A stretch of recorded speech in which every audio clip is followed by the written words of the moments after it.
एक बार फिर पीटर देर से घर आता है। वह दरवाजे पर होता है और दस्तक देता है। उसकी पत्नी दरवाजा खोलती है और तुरंत ही उसे जोर जोर से डांटना शुरू कर देती है। क्या इतनी देर रात को घर आना सही है? समय देखो, रात के 12 बज चुके हैं।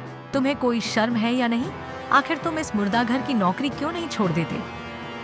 इस काम में क्या रखा है?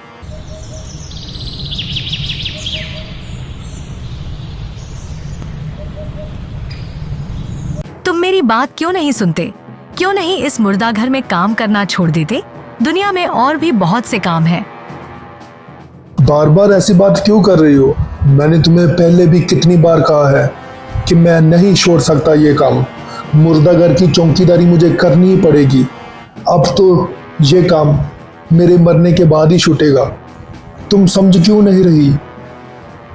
इतने देर को पीटर का बेटा जॉन बाहर आता है और कहता है, पिताजी, आज मैं भी आपके साथ मुर्दा घर चलूँगा। मैं भी वहाँ बगीचे को पानी दूंगा। मैं भी आपकी तरह प्रार्थना सीखना चाहता हूँ। कृपया मुझे अपने साथ ले चलें। क्या तुमने सुना नहीं? मैंने कितनी बार कहा है कि तुम मेरे साथ नहीं जा सकते। तुम्हें पढ़ाई करनी चाहिए, कोई अच्छी सी नौकरी करनी चाहिए। मुर्दा घर में काम करना कोई अच्छा काम नहीं है। यह कहकर पीटर चला जाता है। पीटर काफी समय से मुर्दा घर में चौकीदार का काम कर रहा था। यह काम उसके पूर्वजों से चला आ रहा था। पिता के मरने के बाद ना चाहते हुए भी उसने यह काम संभाला था। लेकिन पीटर कभी नहीं चाहता था कि उसके मरने के बाद उसका बेटा भी इस काम को करे। वो चाहता था कि उसके मरने के बाद यह सदियों से चली आ रही परंपरा हमेशा के लिए खत्म हो जाए। मुर्दा घर पहुंचने के बाद पीटर ने हर बार की तरह भगवान का नाम लिया। तभी कुछ लोग एक शव लेकर वहां आते हैं। चारों ओर रोने धोने की आवाजें आती है। उस शव को धर्म के रीति रिवाजों से दफनाया जाता है। लोग प्रार्थना करके वहां से चले जाते हैं। उनके जाने के बाद पीटर भगवान से उस शव की आत्मा की प्रार्थना करता है। रात हो जाती है। पीटर अपना सारा काम खत्म करने के बाद मुर्दा घर से जाने लगता है। तभी अचानक एक 10 साल का बच्चा उसके साथ चलना शुरू कर देता है।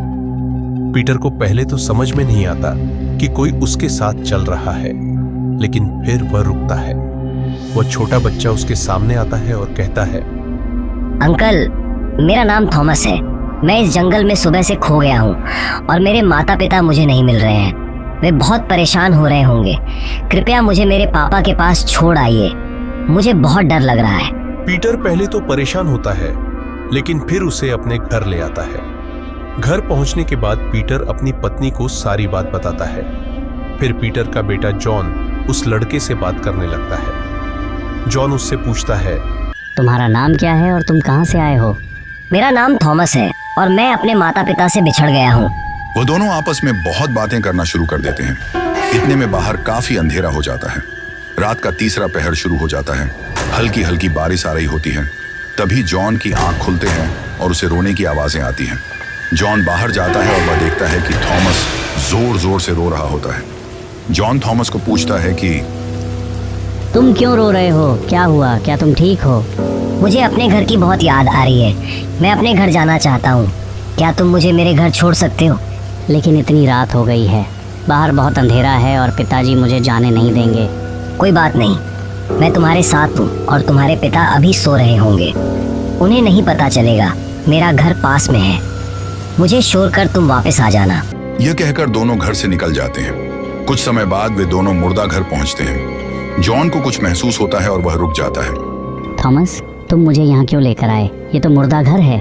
चलो यहाँ से वापस चलते हैं। पिताजी कहते हैं कि इतनी रात को मुर्दा घर में नहीं आना चाहिए।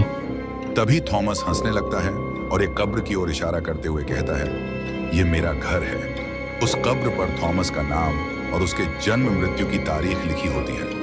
लेकिन थॉमस जॉन को कुछ नहीं कहता और कब्र के अंदर चला जाता है। यह देख जॉन बेहोश होकर नीचे गिर जाता है। अगली सुबह पीटर मुर्दा घर पहुंचता है और उसे थॉमस के घर वालों से पता चलता है कि जो बच्चा कल रात उसके साथ घर आया था, वह तो कल सुबह का एक जंगल में कार एक्सीडेंट से मर गया था। यह सुनकर पीटर परेशान हो जाता है और जॉन को उठाकर घर ले आता है।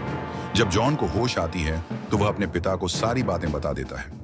इसके बाद जॉन को तेज बुखार हो जाता है। कुछ दिन बीत जाने के बाद एक दिन रात को 1 बजे के आसपास जॉन को किसी के जोर जोर से रोने की आवाजें सुनाई देती हैं। ये आवाजें केवल जॉन ही सुन सकता है। वह उठता है और सामने थॉमस को खड़ा देखता है और बिना कुछ सोचे समझे उसके साथ चल पड़ता है। ये जॉन के साथ हर रात होने लगा था। हर रात वह थॉमस के साथ चला जाता और सुबह अपने घर वापस आ जाता। रात को जॉन बगीचे को पानी लगाता और सभी मुर्दों पर प्रार्थना करता। अब जॉन भी अपने पिता की तरह मुर्दा घर में चौकीदारी का काम करने लगा था।